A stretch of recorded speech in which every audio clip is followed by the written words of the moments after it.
Bonjour Lynn Rifaille. Bonjour Damien. Le 11e paquet de sanctions européennes contre la Russie va être examiné ce mercredi à Bruxelles par les représentants des 27 États membres. Le principal objectif, c'est d'éviter le contournement des sanctions déjà prises depuis plus d'un an, c'est ça ?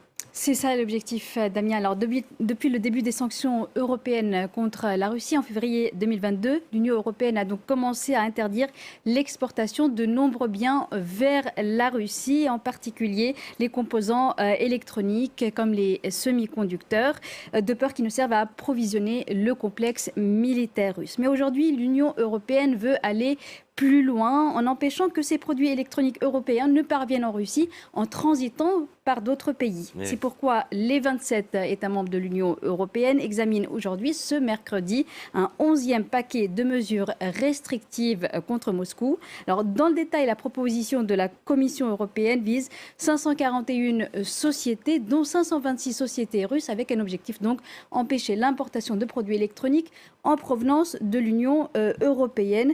Les mesures devraient cette fois-ci non seulement cibler des entreprises russes, vous le voyez, mais aussi des entreprises de pays tiers. Il y aurait 8 compagnies de Chine et de Hong Kong qui seraient ainsi visées, mais aussi une société iranienne, 2 compagnies des Émirats arabes unis, de même que 2 firmes basées en Ouzbékistan, une en Arménie et une également en Syrie. Tout cela reste à confirmer aujourd'hui. Alors, parmi les produits ciblés par l'interdiction de réexportation vers la Russie, on trouve par exemple les réfrigérateurs, les imprimantes, les calculatrices électroniques et d'autres produits. Pourquoi, me direz-vous? Parce qu'à l'intérieur, on peut trouver des composants électroniques comme les semi-conducteurs qui peuvent être récupérés et réutilisés dans le complexe militaire. C'est ce que voudrait éviter l'Union européenne. Et si ce 11e paquet de sanctions sera discuté ce mercredi par les 27 États membres de l'Union européenne à Bruxelles, il faudra toutefois attendre plusieurs semaines, plusieurs réunions avant de parvenir à son adoption, car la proposition est très technique.